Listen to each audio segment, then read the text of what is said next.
السلام علیکم، story album میں خوش آمدید۔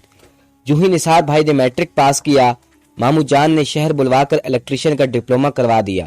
مقصد یہ تھا کہ وہ جلد از جلد اپنے پاؤں پر کھڑا ہو جائے اور ان کی ذمہ داری ختم ہو۔ والد صاحب کی وفات کے بعد مامو ہی ہمارے کنبے کا واحد سہارا تھے، جس قدر بند پڑتا مالی مدد کرتے۔ اسی طرح ہی ہمارے گھر کا چولہا چل رہا تھا۔ نثار بھائی آگے تعلیم جاری رکھنا چاہتے تھے، لیکن مالی حالات نے اجازت نہ دی اور وہ ڈپلومہ کرنے کے فوراً بعد کام پر لگ گئے۔ جہاں ضرورت ہوتی وہاں کام کر لیتے، جو اجرت ملتی بہت خوشی سے قبول کر لیتے۔ شروع کے دن تھے، رفتہ رفتہ اپنے ہنر میں طاق ہوتے گئے اور اچھا کمانے لگے۔ ایک روز خالہ آئی اور امی سے کہا کہ ارشد بے روزگار ہے، کوئی کام نہیں مل رہا، نثار سے کہو کہ اسے بھی بجلی کا کام سکھا دے، اپنے ساتھ معاون کے طور پر رکھ لے تو یہ بھی کچھ نہ کچھ کمانے لگے گا۔ مالی پریشانی بڑھ گئی ہے۔ ارشد خالہ کا اکلوتا بیٹا تھا، صرف 8ویں تک پڑھ پایا تھا، اسی سبب نوکری نہیں ملی تھی۔ والدہ نے نثار بھائی سے تذکرہ کیا، وہ بولے ہاں اسے کہنا صبح 8 بجے بیٹے کو بھیجنے، میں ساتھ لے جاؤں گا۔ ان دنوں بھائی ایک ٹھیکیدار کے پاس کام کر رہے تھے جہاں بجلی کا کام ہوتا ہے، وہ وہاں انہیں بھیج دیتا۔ ارشد باقاعدہ بھائی کے ہمراہ جانے لگا۔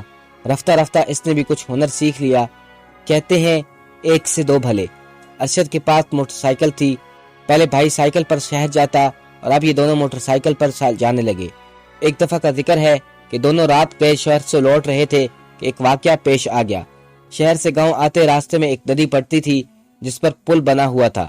جب یہ دونوں پل کے نزدیک پہنچے تو انہیں گھوڑوں کے ٹاپوں کی آواز سنائی دی، جس سے اندازہ ہوا کہ آگے تانگا کھڑا ہے۔ موٹر بائیک کی تھوڑی سی لائٹ جب تانگے پر پڑی تو اس میں سوار لوگوں کو پتہ چلا کہ ان کے پیچھے کوئی سواری آ رہی ہے۔ جو ہی موٹر بائیک کی آواز قریب ہوئی، وہاں سے نسوانی آواز آئی، بچاؤ مجھے بچاؤ۔ فوراً ایک ہلکی چیخ کے بعد آواز بند ہو گئی، جیسے کسی نے پکارنے والے کا منہ بند کر دیا ہو۔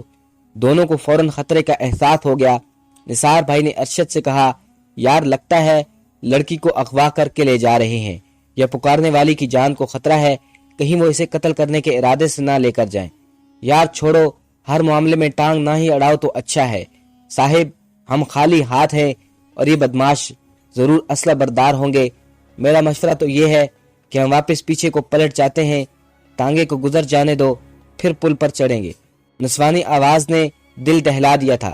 نثار بھائی کا ضمیر ملامت کرنے لگا کہ بزدل، کسی مظلوم نے پکارا اور ہم منہ چھپا رہے ہیں۔ تبھی انہوں نے کہا، نہیں، ہمیں واپس لوٹنے کی بجائے مدد کرنی چاہیے۔ تم موٹر سائیکل کو قریب لے جانا اور میں تانگے پر کود جاؤں گا، پھر دیکھا جائے گا کہ کیا ہوتا ہے۔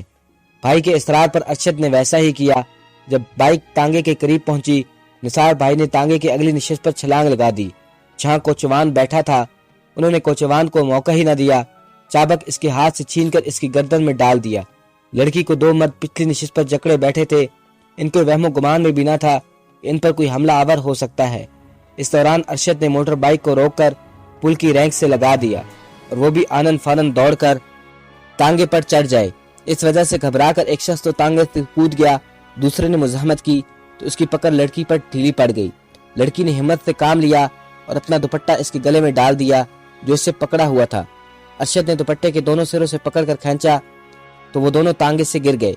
ادھر نثار بھائی نے کوچوان کے گلے میں پڑا چابک پوری قوت سے کسا تو گھوڑا رک گیا اور کوچوان بے ہوش ہو گیا۔ انہوں نے لڑکی کو تانگے سے اتارا، اس سے پہلے کہ گھوڑا بدک جاتا یہ بھی اتر گئے اور موٹر بائیک پر بٹھا۔ اب یہ یہاں رک کر خاموش کھڑے سوچ رہے تھے کہ کیا کریں۔ اندھیرے میں ان لوگوں کی صورتوں بھی نہ دیکھ سکے جو لڑکی کو اغوا کر کے لے جا رہے تھے۔ ان لوگوں نے نہ ان کی صورتیں دیکھی تھی، ایک بھاگ چکا تھا، 2 بے ہوش پڑے تھے۔ پولیس میں رپورٹ کرنے کا خیال انہوں نے ترک کر دیا اور لمبے چکر میں پڑنے کی بجائے اسے لے کر گھر لے آئے۔ اور لڑکی بری طرح سے ڈری ہوئی تھی۔ ہم نے دلاسا دیا اور پوچھا کہاں کی ہو اور وہ لوگ تمہیں کیوں لے کر جا رہے تھے۔ اس نے اپنا نام سلطانہ بتایا۔ بولی وہ لوگ مجھے دھوکے سے لے جا رہے تھے۔ ماں نے اسے قریب بٹھا لیا اور پانی پلایا، پھر کھانے کا پوچھا۔ جب اس کے آسان بحال ہوئے تو اس نے بتایا کہ وہ دراصل ایک لڑکے کے ساتھ بھاگ گئی تھی جو کسی دوسرے گاؤں کا تھا۔ دونوں کی ملاقات میلے میں ہوئی تھی۔ یہ بیساکھی کا میلہ ہر سال ہمارے گاؤں کے قریب ایک میدان میں لگتا تھا۔ وہ لڑکا جس کا نام ارشاد تھا، اس نے سلطانہ کو دھوکہ دیا اور آگے لے جا کر ان لوگوں کے حوالے کر دیا جو اسے تانگے میں لے جا رہے تھے۔ یہ عشق کی ماری جو زیور نقدی گھر سے لائی تھی وہ بھی ارشاد ساتھ لے گیا۔ اماں نے کہا اچھا فکر مت کرو، ہم تمہیں تمہارے گھر پہنچا دیں گے۔ جب انہوں نے یہ بات کی تو لڑکی رونے لگی، میری ماں کے پاؤں پڑنے لگی اور نثار بھائی سے منتیں کرنے لگی کہ بھائی مجھے بچا لو، میرے والد اور بھائیوں کے حوالے مت کرنا ورنہ وہ مجھے مار ڈالیں گے، جان کی امان مانگتی ہوں، مجھے پناہ دے دو۔ میرا بھائی بہت رحم دل واقع ہوا تھا، اس نے لڑکی سے وعدہ کر لیا کہ وہ اسے اس کے گھر والوں کے حوالے نہیں کرے گا بلکہ ایک بہن کی طرح ہمارے گھر میں رہے گی۔ والدہ کو بھی سمجھا دیا کہ جب تک اس کا مسئلہ حل نہیں ہوتا کسی سے ذکر نہ کرنا کہ یہ کون ہے، یہی کہنا کہ میری دور کی رشتہ دار ہیں، ان کی بیٹی ہے اور کچھ دنوں کے لیے رہنے آئی ہے۔ لڑکی نہیں جانتی تھی کہ یہ کون لوگ تھے، نہ جانے اسے کہاں لے جا رہے تھے۔ ارشاد تو غائب ہو گیا تھا پر جس بات کا ڈر تھا وہ نہیں ہوا، کسی نے ہمارے خلاف کچھ نہیں کیا، لیکن پرائی لڑکی ہمارے پاس ہے۔ والدہ کو یہ فکر کھائے جا رہی تھی کہ اس کا کیا کریں، وہ گھر جانے پر راضی نہیں تھی، زبردستی نہیں لے جا سکتے تھے، اگر اس کے والد اور بھائیوں کو اطلاع کر کے بتاتے تو الٹی آفت ہمارے گلے پڑ جاتی۔ یہ بھی ہو سکتا تھا کہ لوگ میرے بھائی کے خلاف ہی پرچہ کٹوا دیتے یا لڑکی کو لے جا کر مار دیتے۔ بڑی مشکل آن پڑی تھی، مسئلے کا کوئی حل سمجھ نہیں آ رہا تھا۔ ارشد بھائی پولیس کی تکلیف میں نہیں پڑنا چاہتے تھے، لڑکی نثار بھیا کو میرے بھیا کہتی تھی، اسے گھر سے نکالتے تو کہاں جاتی۔ عجیب کشمکش کا عالم تھا، سوچتے سوچتے یوں ہی وقت گزرتا جا رہا تھا اور وہ میری ہم عمر تھی۔ اپنا دل کا دکھ احوال مجھ سے کہتی، جلد ہی ہم ایک دوسرے سے مانوس ہو گئیں۔ میں اس کو ہر دم دکھی اور اداس دیکھ کر میرا دل بھی نہ چاہتا تھا کہ وہ چلی جائے۔ ہم سہیلیاں بن چکی تھی، اس کے بغیر جی نہ لگتا تھا۔ دعا کرتی تھی کہ اللہ کرے وہ ہمیشہ ہمارے گھر ہی میں رہ جائے، ایسی باتیں زیادہ دنوں تک نہیں رہ سکتی۔ والدہ سہمی رہتی کہ گاؤں کے معاملات اور ہم میں جھگڑے ہوتے رہتے تھے، کسی دل سلطانہ کے سبب ہم پر کوئی مصیبت نہ ٹوٹ پڑے، کہیں میرا بیٹا اور بھائی جان ناحق کسی کیس میں نہ پھنس جائیں۔ مگر ہمارے معاملے میں عجیب ہوا۔ ایک روز ایک بوڑھی عورت پکارن کے روپ میں ان کے گھر گھس آئی۔ والدہ نے 2 چلو گندم اس کی جھولی میں ڈال دیے، اس کے بعد وہ اکثر آنے لگی، لگتا تھا کہ خانہ بدوشوں میں سے تھی۔ ہم یہی سمجھتے تھے کہ پاس میں میدان میں جھونپڑیاں بنا کر رکھی ہیں، ادھر سے آتی ہے۔ ایک دن میں نے دیکھا کہ سلطانہ اسے چھپ کر کوئی بات کر رہی تھی۔ گھر کا کوئی بھی فرد کسی بھکاری کو خیرات دے دیا کرتا تھا جو گھر کی دہلیز پار کر کے صحن تک آتی تھی، لیکن ایک بات اچانک اس لیے ہوئی کہ ایک روز میں نہا کر غسل خانے سے نکل آئی تو میں نے سلطانہ کو اس عورت کے ساتھ نہایت رازدانہ باتیں کرتے دیکھا۔ دوری کی سبب میں یہ باتیں نہ سن سکی، مگر شک ہوا کہ یہ عورت اس کے لیے باہر سے کسی کا پیغام لے کر آتی ہے۔ وہ اور اس قدر انہماک سے باتیں کر رہی تھی، روز وہم جان کر ذہن کو جھٹک دیا، مگر اس کے بعد بھی 2-3 بار اسی طرح اس بیکارن کو سلطانہ کے قریب دیکھ کر میرا ماتھا ٹھنکا۔ لاکھ پوچھا سچ بتاؤ تو سلطانہ کہتی، وہ یہی کہتی کہ کچھ نہیں، ایسی اپنی خانہ بدوش ہونے کے بارے میں بتاتی ہے کہ آج کل میں وہ کوچ کر جائے گی۔ بڑھیا بیکارن نہ تھی، وہ واقعی سلطانہ کو پیغام پہنچاتی تھی۔ اللہ جانے کون یہ پیغام بڑھیا کے ذریعے بھجواتا تھا جو بیکارن کا روپ دھار کر ہمارے گھر آ جاتی تھی۔ معاملہ اس وقت پتہ چلا جب ایک دن سلطانہ غائب ہو گئی اور ہم سب دم بخود رہ گئے۔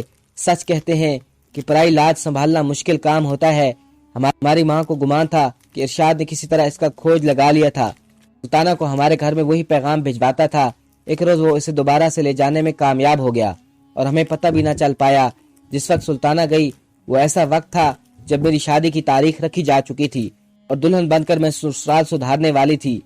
جیسے کہ میں نے پہلے بتایا کہ ہمارے گھر کے مالی حالات زیادہ اچھے نہیں تھے، پھر بھی بھائی جو کما کر لاتا اسے پائی جوڑ کر میرا جہیز تیار کیا گیا اور زیورات ماں نے سنبھال کر رکھے ہوئے تھے کہ بیٹی کے ہاتھ پیلے کروں گی تو اسے یہ زیورات پہناؤں گی۔ میری شادی کی تیاریاں جاری تھی اور اماں کا پرانے وقتوں کا زیور پالش کرنے کے بعد میرے جہیز والے بکسے میں رکھا ہوا تھا۔ ماؤں نے بڑی دقتوں سے ہمارا مکان گروی رکھوا کر بینک سے قرض دلوا دیا کہ عزت سے شادی ہو جائے اور ہماری سسرال میں عزت رہ جائے۔ شام کو ماموں روپے نقدی کی صورت میں دے گئے۔ والدہ نے نوٹ کیا اور مجھے دیکھ کر کہا، سنبھال کر انہیں جہیز والے بکسے میں رکھ دوں، کل کسی بڑے کو ساتھ لے جا کر بازار جائیں گے اور جہیز کا سامان خرید لیں گے۔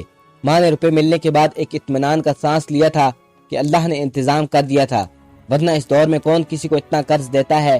اگلے دن جب صبح سویرے اماں نے مجھے جگایا تو وہ بہت گھبرائی ہوئی تھی۔ انہوں نے یہ منحوس خبر مجھے دی کہ سلطانہ جسے ہم نے بیٹی بنا کر رکھا وہ گھر میں موجود نہیں، اللہ جانے وہ کہاں چلی گئی۔ میں نے آنکھ ملتے ہوئے دیکھا، کیا ہو گیا اماں، آپ کو ابھی سورج نکلا نہیں، کہاں جائے گی؟ دن میں بھی جس نے کبھی باہر قدم نہ نکالا تھا یہی کہیں ہوگی۔ بولی نادان، وہ کہیں نہیں ہے۔ صبح نماز پڑھنے کے بعد جب میں صحن کی طرف گئی تو بیرونی دروازہ کھلا ہوا تھا۔ مجھے لگا جیسے یہ رات سے کھلا ہوا ہے۔ کیا آپ دروازہ بند کرنا بھول گئی تھی؟ ارے نہیں، میں نے خود اس کو بند کیا تھا۔ آج چھٹی کا دن ہے، نثار بھی سو رہا ہے۔ اس کے گھر میں ہر جگہ دیکھ چکی ہوں، اس کی چارپائی خالی ہے۔ یا اللہ، اماں یہ آپ کیا کہہ رہی ہیں؟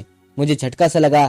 تبھی اماں کی چھٹی ہنس نے ان اسٹور کی طرف بڑھایا جہاں وہ بڑا سا صندوق رکھا تھا جس میں میرا سارا جہیز، جوڑے، زیورات اور نقدی موجود تھی۔ اس کا ڈھکن کھلا ہوا تھا، یعنی جاتے ہوئے سلطانہ نقدی اور زیور بھی ساتھ لے گئی۔ اے میرے اللہ! اماں نے سر پکڑ لیا۔ میں اور نثار بھائی نے اسے بہن بنایا تھا اور ایک بہن دوسری بہن کی خوشیاں اجاڑ کر چلی گئی، جبکہ میری شادی کے دن قریب تھے اور بھائی کی پریشانی دیدنی تھی۔ ساری جمع پونجی لوٹ گئی۔ کسی نے بھی نہ سوچا تھا کہ ایسا ہوگا۔ ماموں کو بلوا کر اماں نے حقیقت سے آگاہ کیا۔ وہ بھی سر پکڑ کر بیٹھ گئے۔ اماں کے نام کا ایک پلاٹ پڑا ہوا تھا جو کسی وقت ابا نے خریدا تھا۔ بس یہی آرزو بچی تھی۔ والدہ نے یہ پلاٹ بھائی کی شادی کی خاطر رکھا ہوا تھا۔ بھائی نے کہا اسے بیچ کر میری شادی کروا دو۔ میں نے کہا آپ ایسا کچھ نہ کریں، میری رخصتی بھی ہو جائے گی۔ اس کے بعد بھائی کے مالی حالات سنبھل نہ سکے اور انہیں سعودی عرب جانا پڑا۔ وہاں کی کمائی سے بلاخر قرضہ اترا، دن پھر گئے، لیکن آج تک نیکی کا صلہ یاد ہے جو کہ سلطانہ نے دیا۔ اس واقعے کو 40 سال ہونے کو آئے ہیں، آج تک معلوم نہ ہو سکا کہ وہ لڑکی کس کے ساتھ گئی اور کیسے گئی اور اب کس حال میں ہے، اور ہم لوگوں نے جاننے کی کوشش بھی نہیں کی، کیونکہ اگر اس کے گھر والوں کو علم ہو جاتا کہ ان کی لڑکی ہمارے پاس تھی تو ہماری جان چھڑانا مشکل ہو جاتا۔ میری اب بھی دعا ہے کہ وہ جہاں بھی رہے خوش رہے۔ اس نے ہمارے ساتھ اچھا نہیں کیا، مگر اللہ کرے اس کے ساتھ مزید برا نہ ہو، آمین۔